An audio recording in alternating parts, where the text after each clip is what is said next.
Hey everybody, John Betts with Kansas Pregame here. I didn't have a chance to get together with the Salina Media Connection guys and do a high school football show this week, but I wanted to put something out there. Wanted to take a little break from working on the winter edition, working on the basketball wrestling preview. We'll have that off to print here in a couple weeks, and kind of want to do something fun, make some predictions about the high school football playoffs.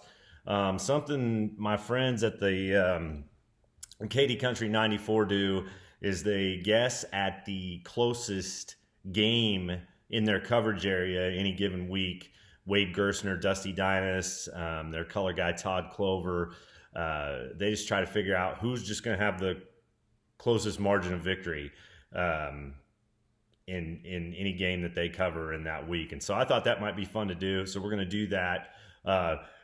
Forgive me for my not very sophisticated backdrop here. I'm just in my kitchen hanging out, but I want to be sure and thank Kansas Wesleyan University for sponsoring the show. I want to be sure and thank Cunningham Cable. I want to be sure and thank Mammoth Sports Construction. These guys are all a vital part of what we do at Kansas Pregame. But frankly, we wouldn't be able to do it without them investing in the advertising opportunity that we have. Sharp Performance, Next Tech Wireless, Garden City Community College. You know, all of these entities are some of the major sponsors that help us make this coverage possible. So let's take a look at 6A. I don't have a tremendously bold prediction here. I think Derby's going to end up being your state champion again. I think they learned a lot in the close game with Mays a few weeks back. I think that they solidified their defensive secondary play after that. I think that scare may have came at just the right time for them, and I think that they're on their way to another state championship game appearance and likely another win. But trying to pick the closest game in the classification, I really like the Olathe West versus Shawnee Mission Northwest to be a close game. These guys played to a 39-34 contest earlier in the year. I think a lot of people thought Shawnee Mission Northwest was going to take a step back because of the graduation of Ty Black. Head coach Bo Black has done a great job developing that program, similar to the way that he developed the Great Bend program in his time there down in south central Kansas.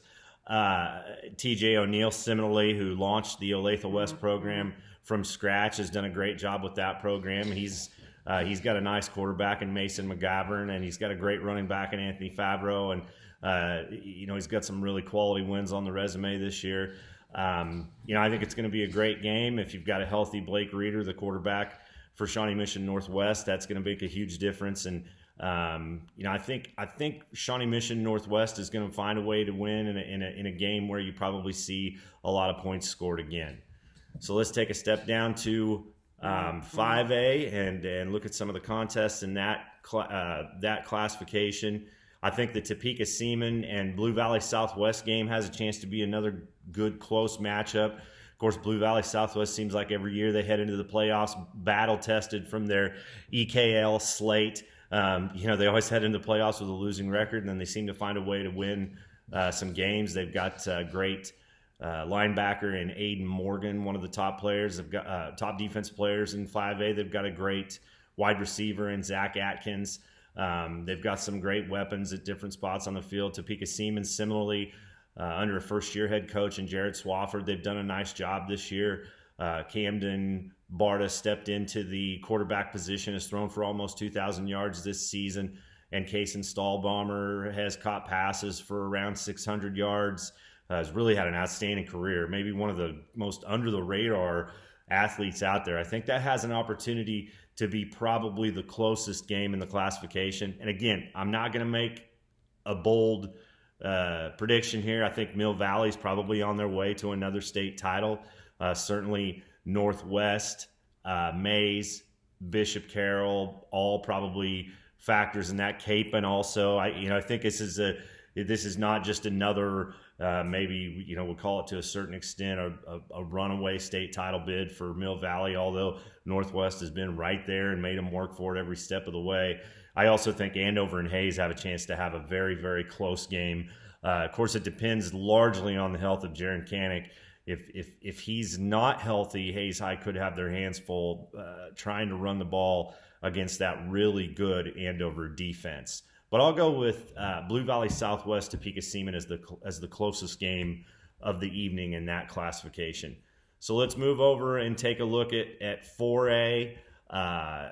You know, I don't know if a lot of people see this because they lost to St. James Academy. They've lost so many games this year, and they just look like they're struggling. But it just kind of feels like Miege is probably going to find a way to get back into the championship game and probably find a way to win another 4A title. You know, I may be wrong. There may be some injuries there that prevent that from happening. Again, it's probably not a bold pick, but I think that that's probably the way that it's all going to pan out.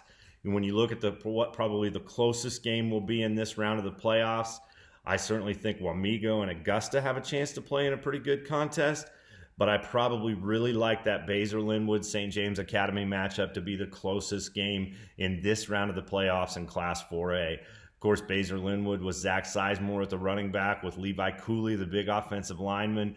Wide open offense that does a number of things well. St. James Academy took them a while to get their feet under them after they had graduated LaJames White, who was an outstanding player. I'm not sure we talked quite enough about how good LaJames White was. He was almost a Darren Sproles-ish, that's easy for me to say, type presence for St. James Academy last year and really helped drive them to that state championship bid.